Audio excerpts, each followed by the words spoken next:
I mean, it seems like it makes a lot of sense, right? If you think about the regular Russian propaganda, okay, so this is aimed at the masses, this is tailored to the masses, okay.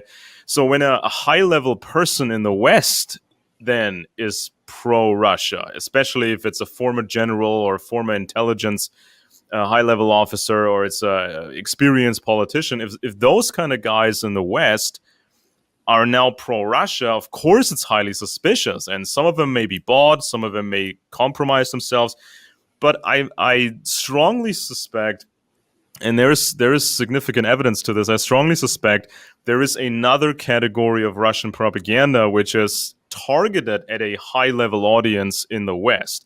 And this sort of special Russian propaganda is not for the public. They're not supposed to see it. They're not supposed to hear about it. And the special type of propaganda, it was carried from person to person in the West, really significant people. So basically the entire framing of Putin's Russia as Christian conservative, the supposed rebirth of the old Russia is extremely important. It's the foundation for virtually all support that Russia gets from conservatives internationally. So if this framing is properly exposed, Russia could lose much of its international support.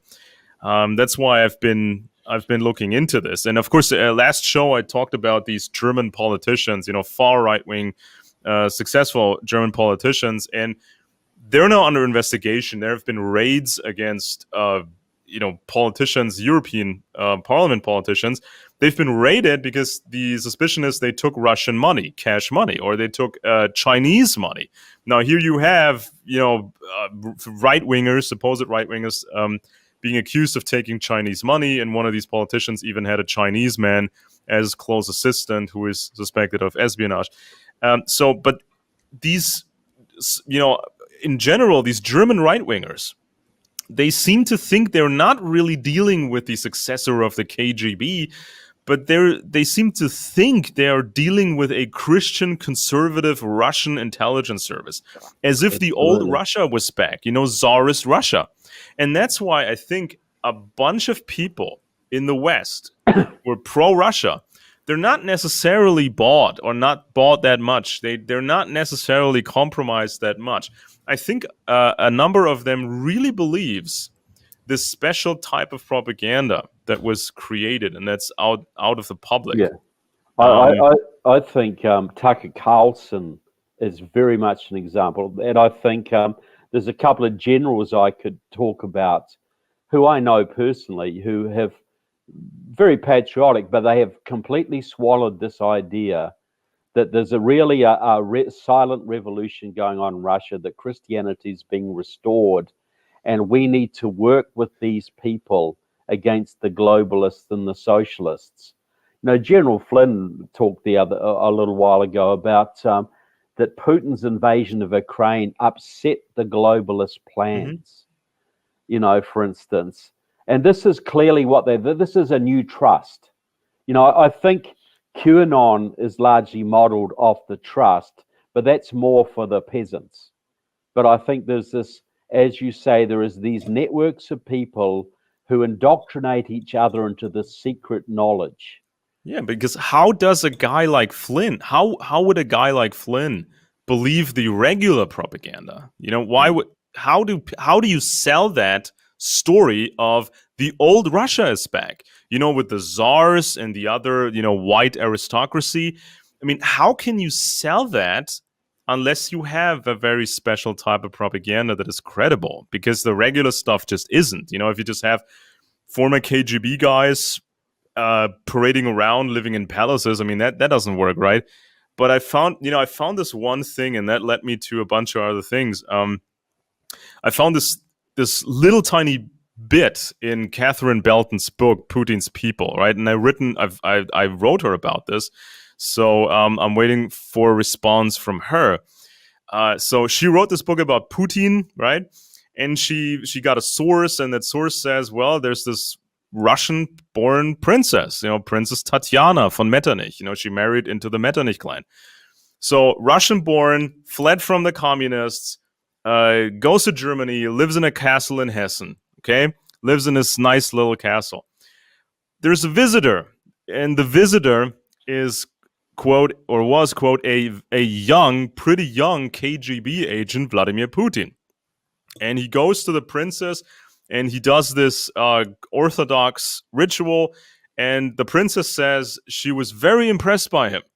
So this is the tiny little bit in the book, right? And so Catherine Belton just thought must have been about trying to spy against the American army base in Hessen, which was right around the corner, right?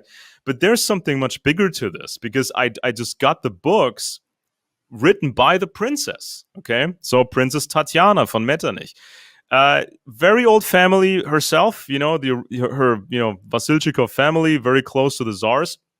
She knows British royalty. She knows German aristocrats. She knows all the right wingers. I think she knew Henry Kissinger and a bunch of other people of that caliber. Okay. And what does she write in her books, the princess? She writes about the rebirth of Russia.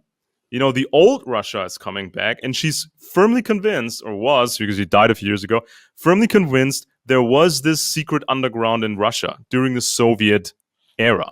So communism was not able to destroy the Russian soul, she says.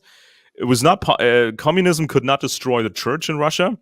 So there was this underground, she says, and this underground supposedly played a major part in bringing down communism in Russia.